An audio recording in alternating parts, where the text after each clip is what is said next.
high school football. The hits, the scores, the fans. Complete coverage of the high school games that matter. This is Friday Night Blitz from WFXR Sports. Yes, good evening, everyone. I'm Jermaine Farrell, hoping your night was wonderful and blessed. Time now for Friday Night Blitz. I hope you all also had a wonderful Thanksgiving. It is the regional finals time in the VHSL High School Football Playoffs. We have 7 local teams still in the running for a state high school football title, so let's get the party started with our Game of the Week. And now, the Friday Night Blitz Game of the Week, sponsored by McAdoo's. Our Friday Night Blitz Game of the Week kicked off this afternoon over at Glenver High School in Highlander Heaven, where Glenver hosted the 2-time defending Class II state champs and Apache Raiders in the Region 2C title game. This is the 5th straight season these teams have met in the playoffs. The Raiders are a perfect 4-0 against the Highlanders in the playoff meetings, including in the spring, where Appomattox beat Glenver 48-21 at the crib. Meanwhile, a cold and windy afternoon at Highlander Stadium. Home field advantage for Glenver. And after a scoreless first quarter, the Highlanders, they get on the board first. How about Kyle Hanks leaping over the pile? Got one. Glenver takes a 7-0 lead. That has the home fans fired up. And they are also going to be excited. Yes, they are. But here come the defending state champs. How about Jonathan Penix? Takes the rock and he knows what to do with it. He's going to scoot around the corner, nearly knocking over David Guzman on the shot, tying the game at 7, but he's okay. And right before the halftime break, how about Ty Robinson? He's going to nail this field goal in the wind, giving the Raiders a 10-7 lead going into the locker room. But Appomattox doesn't waste much time in the second half. This is going to be Jonathan Penix. He is going to be in a foot race, and no one in the green-colored uniforms, they're going to catch him. Takes it to the house. The Raiders extend their lead to 17-7. The Glenver offense struggled through much of the game. First of 2 interceptions thrown by quarterback Aiden Walk, and the other quarterback, Trey Lawing, making the pick. That's quarterback on quarterback crime, making the move still on his feet. And this one would lead to an Appomattox field goal, doing well in the kicking game, while the other interception was turned for a pick six, take a 27-7 lead. So for a while, it looked like Appomattox was in cruise control on the game, but Glenver making a bit of a comeback. About Aiden Walk finding Dagan Williams, former player of the week guy. He's going to take it all the way to the zone for the touchdown. Highlanders scored back-to-back unanswered touchdowns, but the Raiders, they hold on. Appomattox wins the Region 2C title, a spot in the Class II semifinals with a 27-21 win over Glenver. David Guzman picks up our coverage from Roanoke County. Well, this was a game where every play mattered. Just when it looked like Appomattox was going to cruise to the state semifinals following a second-half pick six, Glenver made things interesting at the very end, recovering an onside kick and then getting within a touchdown after scoring in the final minutes. But in the end, it is Appomattox headed back to the state semifinals. I never really felt the tide turning at all because I know what type of team this is. Glenver's coached well, they're teched up so well, and our kids knew that this was going to be a tough job today. So, no, never felt like the tide had turned at all. I felt like we were, going to have to battle to the very end, and of course, that's what we had to do. For the second time in this calendar year, this team is back in the state tournament. Obviously, it's a little different. How is this different from the previous appearances in state? Well, every year is a different year, for sure. But we try to look ahead, and so I don't try to compare it. They all feel a little different. This team's different. None of these kids here on this team have really won anything as a team, okay, because this is a new team this year. And that's kind of the way we talk to them. Everything's new. And so we can't win anything on anything that we've done in the past. So we try just not to compare it too much. So a familiar sight for Appomattox, lifting the Region 2C championship trophy and now standing 2 wins away from a second state title in the same calendar year. Local in Roanoke County for Friday Night Blitz, David DeGuzman, WFXR Sports. Thank you so much, David. Great work as always. Now, how about this? Appomattox will get the winner of this matchup between Ridgeview and Graham. Now, if Graham wins, Appomattox will play at the G-Men on next Saturday. Now, if Ridgeview wins, then Appomattox would host Ridgeview in the Class II state semifinals next Saturday. Meanwhile, the Region 2A finals, King William winning big over Nottoway 59-12. And in the Region 2B finals, in Woodstock, the Falcons taking down Stewart's Draft 21-6. So it'll be King William and Woodstock in the other semifinal. When we go to the Class 1 ranks in Region C title game, we have an all-local battle as the Perry McClure Fighting Blues. They visit the Galax Maroon Tide with a kickoff set for 1 Saturday in Galax. This is the third meeting all-time between the teams, all in the playoffs. The Fighting Blues winning in 1992 and the Maroon Tide getting the W in 2017. Now, earlier this week, I got a chance to speak with both coaches. First off, let's hear from Perry McClure head coach Jack Baker about his team and the matchup with Galax. Now, the Fighting Blues, they're on a 9-game winning streak after starting the season 0-3. Got off to a little bit of a rough start. We played Rockbridge in a real good football game, and they came out on top at the end. We had a hard time with Riverheads, and then we had a rough one at James River, so we got off to a rough start. But from about week 4 to this point, we picked it up and played well and gotten a little bit better week by week, and it's been a lot of fun. What do you think has been the key since you mentioned a tough start to where you are today? What do you think has been the key to the turnaround? Maybe it was just figuring out who we are and what we do well, and what we needed to do to succeed. Kids kind of getting used to me and me learning them, and like I said, from about week 4, maybe that started to happen, and we got one in there that we really needed for some confidence, and then we've been rolling along pretty good since then. You got Saturday coming up, which is a Saturday, a 1 o'clock game taking on Galax. And over the years, it seems like Galax has run the roost in the region. But overall, Perry McClure's not a slouch either because you guys are rocking and rolling as well. What do you think will be the key to having success against Galax? I got a lot of, this will be my first time on the field with Galax, but looking at film of them, they've got good-looking bodies. They execute well. They do a number of things. Defensively, they fly around. Our job will be to match them with the things they do well, because they are a tremendous football program that for a decade now has churned out good football teams. So if we can go, we're going to have to match their execution and their physical play and stay in that game until the end. I think it'll be an awful lot like the game we just played. If it goes our way, it's going to be one of those where it's a dogfight there, middle of the 4th quarter, and you got to get a stop or you got to get a score and figure out a way to win the game. Meanwhile, the Galax Maroon Tide, they have won 6 straight regional titles. They're looking for lucky number 7. Galax head man Shane Allen has a lot of respect for the Fighting Blues. Here's Coach Allen. They're a good football team. I think we played them back in 2017 in first or second round of the playoffs. My first year in Galax, I think we played them in the first or second round of the playoffs. And, they have a rich tradition of a football program. And, we've seen them on film. And, they're a really good football team. They're really, really big and physical. And, it's going to be a battle. Can we hold up against their size and strength and see if we can, be physical, match their physicality. That's what, we're going to stress this week to our kids. They're going to be physical. They're going to try and wear us down and pound the ball on us. And, our guys have got to step up and be able to take it on for 4 quarters, because it's going, it's going to be, the game's going to be won or lost in the 4th quarter. Remember we were talking a little bit I hate saying last season because actually it's not really last year, more last season because you played the spring. But obviously you had a great run, made it to the title game, ran up against Riverheads, but and then you graduated a lot of people, but then it just seems like it's just still it's more like people. I've heard coaches with great programs like Galax say, we don't rebuild, we reload. It seems like you're reloaded and you're back to where you were, regional finals, and then an opportunity to go to the state semi. Yeah, we lost a really good senior class that had probably, they had played in, 4 state semifinals and 1 state final and 2 state finals that graduating class last year. So, they had a lot of success, and there was, 3 or 4 guys that had, produced for us for 3 and 4 years.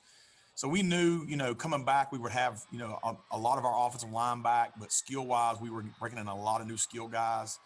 So we relied heavy early on about our offensive line and defensive line, because I thought that would be our strength until those younger guys that the skill positions could start making plays and helping us. And we've got better as the year goes on. And, those kids have really, really embraced, their jobs and their roles, and they've worked their butts off. And, I got a great group of kids here. They come in and want to work every day and like I said, they're still, our skill guys are still learning, and so we still have to rely heavily on our offensive line and our defensive line and linebackers, because that's where we had the most of our core of our returners coming back. Meanwhile, the winner of the Perry McClure Galax game, they get Holston. Holston shutting out Patrick Henry Glade Spring 24-0. So again, Perry McClure Galax winner will visit Holston. State semifinals coming up next Saturday. Meanwhile, King and Queen Central, they take on Essex. That'll be also Saturday afternoon at 1. And in Region 1B finals, another blank there as the Buffalo Gap Bison, they knocked off, or Riverheads defeated Buffalo Gap by a score of 37-0. So Riverheads will host the Essex King and Queen Central winner in the other semifinal. Coming up on Friday Night Blitz, we check in on the Class 3 ranks, the Region 3C and Region 3D finals. More Friday Night Blitz coming up on the other side.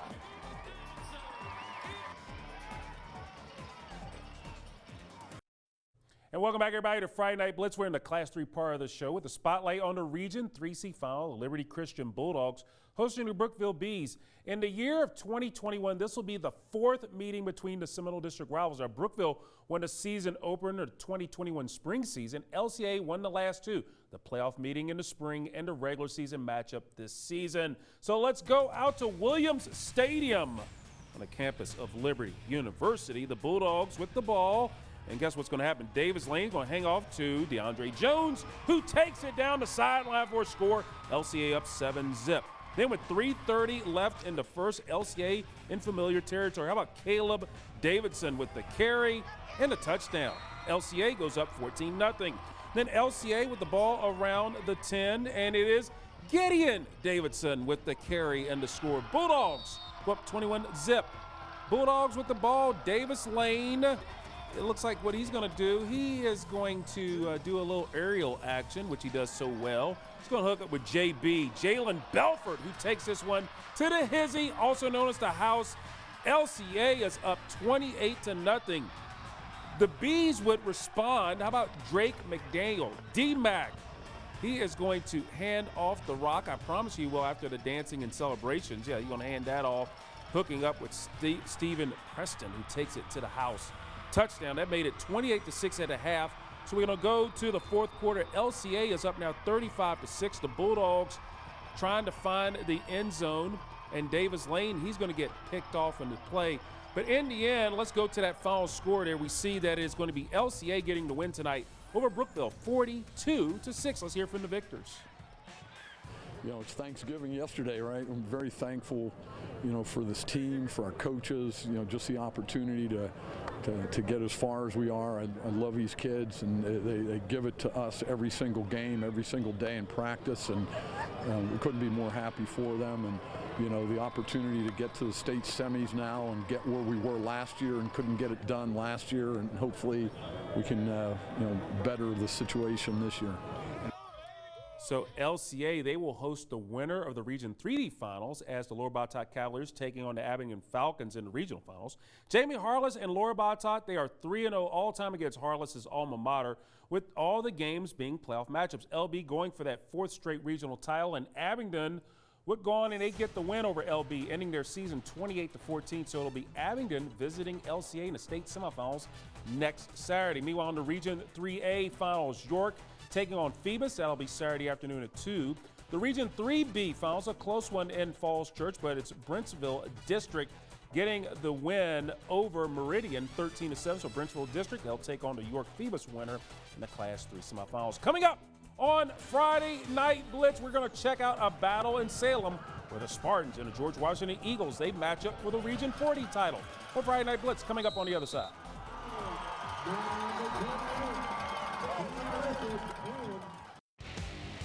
Now, back to Friday Night Blitz, a WFXR sports production. And welcome back, everybody, to Friday Night Blitz. We take a look at the Region 4D finals. The Salem Spartans hosting the George Washington Eagles. These two teams are on massive winning streaks. The Eagles, they enter this game winners of 9 straight. Salem Spartans, 11 in a row in the W column. Now, Salem, they're 4-0 all-time against GW with all the wins coming in the playoffs. So let's go midfield handshake. That's how we roll. Now, after Salem got a stop on 4th down of GW, how about Deron Wilson? If you go back about 30 years, his dad wore number 10 and made moves like this. It must be in the genes. Deron Wilson, he's gone 81 yards to the house. And his dad, Trey Wilson, is excited. And how about that? That makes it a 6-0 lead. They missed a PAT, but then more running. How about Javion Jones from 3 yards out? Salem up 13-0. But then the Salem defense, look at Cam Martindale. That's how you sack someone. And you flex. You do all the muscles, all that good stuff. That's what you do during practice. But Salem had the ball inside there, won a bad snap. GW recovers the ball in the end zone. They get on the board. So its leads cut to 13-7. But Salem, more offense in the second half. You know we got to have a Cam Leftwich touchdown. That's one of his 4 in the ball game. 20-7 Salem. But Deron Wilson, he's going to have the ball in a quarterback position. He's going to drop back to pass. Problem, throws it to the wrong guy. Donovan Howard with the pick, and he's going to go the other way. Nearly a pick 6. He's going to take it all the way down to the 1-yard line. But we talked about the Salem defense. They would bow up. 4 stops inside the 1. Cameron Martindale, again, another big play, along with the rest of his friends. And Salem, they would turn it on in the second half. They win the regional title over GW, 48-14. Hey, I'm proud of these young men. You know, it was sloppy for us at times tonight, but, you know, there was no flinch in us. And they reset and refocused when they needed to, made plays, answered. Hey, at GW is a talented football team. And we knew it would be a strong test. How about that goal line stand that really set the tone? Yeah, that was just pure effort. Our guys, we've been training for that since the start of the season. I trust every single one of my brothers to hold the line for me. I trust Stacy, I trust Carson, I trust Noah, I trust all of them to hold each of their gaps. How fun is it? What was more fun? The run, the touchdown run, or those touchdown passes? Definitely the touchdown run. I don't think I've ran that far in a really long time. When I got into the end zone, I couldn't breathe. My lungs were just on fire.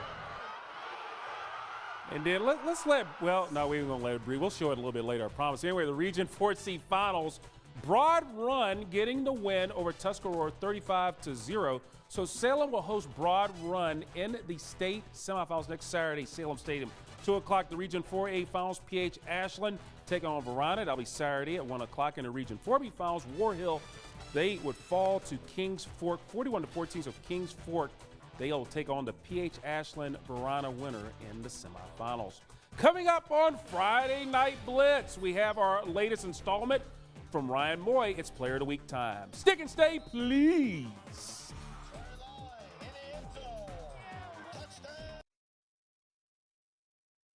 This is the Friday Night Blitz Player of the Week, sponsored by Tater Benson of MKB Realtors.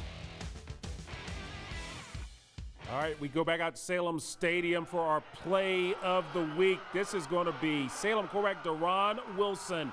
Takes it. He's going to be gone 81 yards, running like his dad 30 years ago, wore number 10. And he gets our Player of the Week, the Wilson connection, rocking and rolling.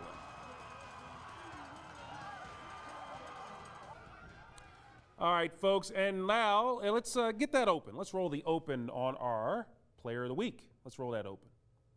This is the Friday Night Blitz Player of the Week, sponsored by Tater Benson of MKB Realtors. And thank you so much. We have our Player of the Week, and let's roll with it. Ryan Moy with the honors. Well, this week's athlete not only battled back from an injury that he sustained earlier on in the season, he also found the end zone multiple times in his team's win against Radford in the Region 2C semifinals last Friday. And guess what? He's your Player of the Week. Trey Loring, quarterback and safety, Appomattox High School. Game 1, first kickoff, first play of the game. I went down the field, tried to make a tackle. Somebody fell on my shoulder. I dislocated my shoulder. The following week, I got like MRIs and stuff, and when I went back to the doctor, he had told me that I tore my labrum, and the first thing that I actually asked him was, could I still play? He told me yes, but I had to wear a specific brace. All my teammates, my coaches, my family, this community, they all had my back this whole time. I learned a lot from my injury. It's not really about how you get knocked down, it's about how you get back up. What does that mean to you to have Coach Smith back on the sideline? having somebody like that to be back on the field with us after going through what he went through, it's a blessing, you know, we still pray for him. The team, we was doing everything we can, playing for him. And not only just him, but to the rest of the coaches in this community. We knew we were gonna face adversity. We face adversity every season, but we never expected it to go that far. Throughout all the adversity, we still continue to work hard and continue to put our faith in God. And you know, it's more than just a game, honestly. You know, football, a lot of people play football for more than just the fun of the game. It's somewhere to relieve some stress, a place that you can call home. We got a family. That's the biggest thing, just to be as one. You know, everybody comes together as one. You know, I love every single one of my brothers the same. And congratulations on Trey on the honor. We'll make a quick correction. We actually had 9 local teams still in the running for a state championship until this evening. Well, that does it for this edition of Friday Night Blitz. To check out all the action, we'll have it for you momentarily on WFXRTV.com. Download the WFXR News app. For David DeGuzman, Ryan Moore, and the entire WFXR crew, I'm Jermaine Farrell. Hope all your teams are winners. Have a wonderful and blessed night, everybody.